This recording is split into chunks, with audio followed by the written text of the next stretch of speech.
So let's meet the winter solstice and also some key characters of that time of year and the different tales woven around that cosmic event. I really like to see the winter solstice as a portal of attunement, where themes like death, rebirth, and renewal are coming to life, where we engage deeply with the theme of the light returning. At midwinter, the sun is believed to descend into the underworld. For several days around the solstice, the winter solstice, it almost seems like the sun is barely moving, even if we are seeing it in the sky. And people in ancient times really believed that the sun is stuck in the underworld and, well, being deeply wired to the land, to the cycles, and to the natural forces, and in need of the sun's return. Of course, there was this big inquiry or quest, like, what is going to happen? Who is going to bring the sun back? And who's going to solve that cosmic situation? So this is when Odin comes on stage. He's one of the central gods of the Old Norse and the wider Germanic world, a figure woven through myth, poetry, and early European history. He is a god of vision, of trance, of wisdom, the dead, and magic, and also deeply connected to runes. Most of what we know from him comes from the poetic and prose Edda, medieval texts that preserved much older oral traditions.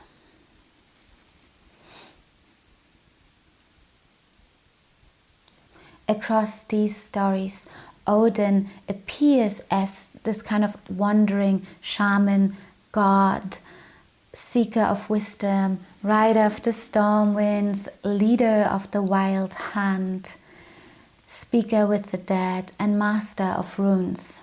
This figure that is able to descend into the underworld, go up to the celestial realms, and he's always accompanied by different beings. Very known are the two ravens, always with him, Hugin and Munin, representing thought and memory. Odin is one-eyed because he traded one eye for deeper wisdom. In Norse myth, Odin sacrificed that eye at the spring of wisdom on the roots of Yggdrasil. In Norse cosmology, the great world tree, an immense ash whose roots and branches hold the different realms in relationship. So he traded one side of his sight for deeper inner knowing, intuition, profound knowledge of the cosmos and the runes, and just going deeper into his spiritual vision.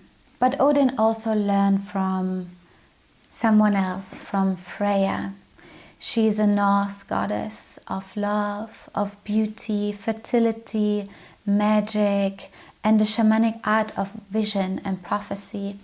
And the two of them appear together quite often in different constellations.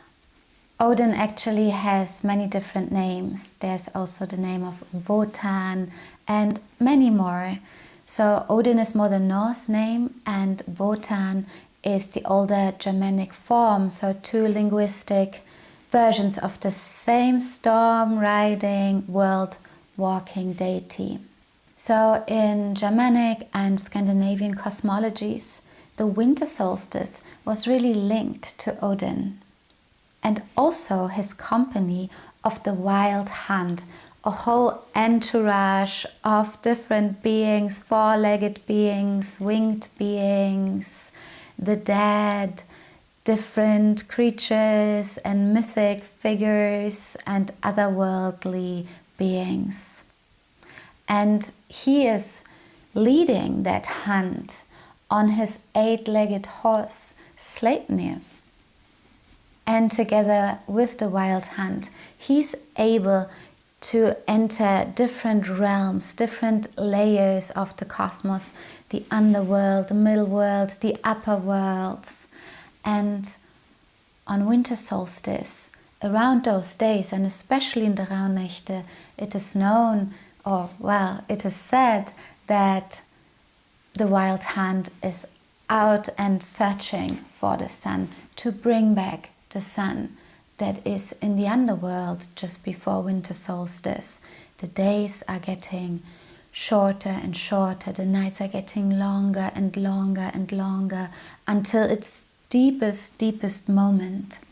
So as Odin is shooting across the different realms and in the skies, looking for the sun, the ancient people believed that it is even them who are passing by.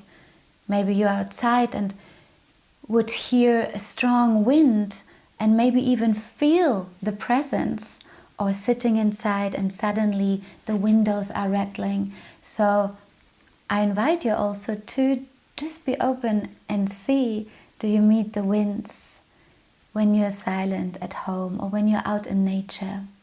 Because actually in the pagan ways, the deities were personifications of natural phenomena. So the winds that are so present around winter solstice, they are linked. They are the wild hunts led by Odin. Once we engage with winds, for example, natural phenomena in that way, and give it a name or connect it to a certain myth or tale, we start to have quite an expanded relationship to it, and it gets really interesting.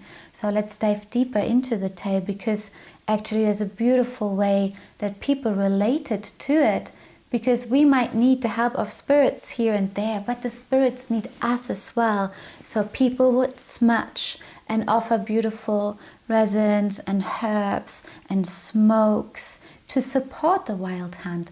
So if it would pass by, there is this ethereal way of sending support so the wild hunt can enter the underworld, get the sun back, and restore the cosmic order.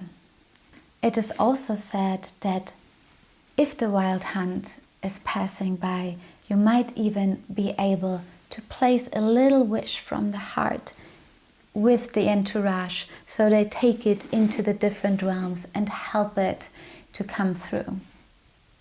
So what is also very important in that time is that the house is actually clean. The corridors are emptied. So if they're coming, they can just float through without any obstacles. That's a great reminder to also clean one's own space during the holy nights, during the Rauhnächte, and really allow clarity to flow through the rooms, and this tidiness actually supporting the ritual journey.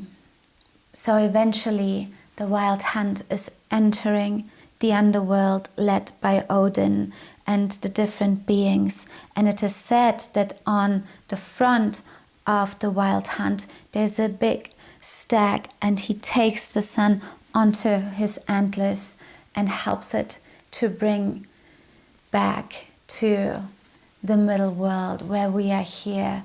So the order is restored, the sun is back. Slowly the days are getting longer, slowly the sun is landing back, and also the sun is reborn in that time. It is the new light, once in the underworld, now back. So this is really the turning point. And it's very interesting when we allow ourselves to attune back to that cycle and attune back to the ecology, the living world around us. We might even feel the turning of the light. This is what the ancients said and also really experienced, and what also my teachers said. We can feel it somatically. And I definitely feel it, which is why I really put great focus on celebrating the equinoxes and solstices every year, because I can really sense such a turning within myself. I can sense these winds around me. I can sense that support. I can sense a conversation or a relationship with the animate forces of the living world. As we are engaging with all this also historical and cultural material, the most important thing, in my opinion, is one's own lived experience. So this can inspire us to go outside and to listen deeply and see and feel and witness what is happening around us and within us. This is such a powerful story about cosmic renewal and how the ancient ones related to it. The returning of the light, the sun being brought back by the one who can cross through all the different layers and dimensions. And this story about Odin riding across the sky through the different dimensions with the wild hunt is really key to understand different layers also from a more mythic perspective of Christmas and the origins, the pagan origins of it.